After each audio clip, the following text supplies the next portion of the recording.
एक दिन गौतम बुद्ध अपने शिष्यों के साथ एकदम शांत बैठे हुए थे।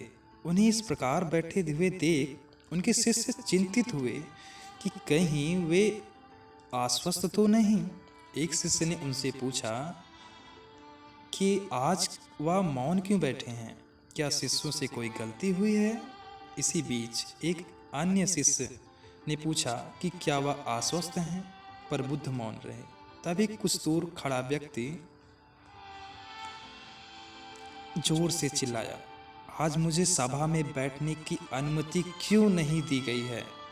बुद्ध आंखें बंद करके ध्यान मग्न हो गए। वह व्यक्ति फिर से चिल्लाया, मुझे प्रवेश की अनुमति क्यों नहीं मिली। इस बीच एक उदार शिष्य ने उसका पक्ष लेते हुए कहा कि उसे सभा में आने की अनुमति प्रदान की जाए।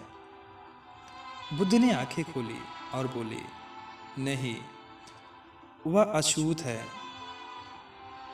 उसे आज्ञा नहीं दी जा सकती। यह सुनने शिष्यों को बड़ा आश्चर्य हुआ कि बुद्ध उनके मन का भाव समझ गए और बोले, हाँ, वह अछूत है। इस पर कई शिष्य बोले कि हमारे धर्म में तो जात पात का कोई भेद ही नहीं, फिर वह अछूत कैसे हो गया। तब बुद्ध ने समझाया, आज वह क्रोधित होकर आया है। क्रोध से जीवन की एकाग्रता भंग होती है। क्रोधी व्यक्ति प्रायः मानसिक हिंसा कर बैठता है, इसलिए वह जब तक क्रोध में रहता है तब तक अछूत होता है। इसलिए उसे कुछ समय एकांत में ही खड़े रहना चाहिए। क्रोधित शिष्य भी बुद्ध की बात सुन रहा था। पश्चाताप की अग्नि में तपकर वह समझ चुका था कि अहिंसा ही महान कर्तव्य व परम धर्म है। वह बुद्ध के चरणों में गिर पड़ा और कभी क्रोध ना करने की शपथ ली। आशय यह कि क्रोध के कारण व्यक्ति अनर्थ कर बैठता है और बाद में उसे पश्चाताप होता है।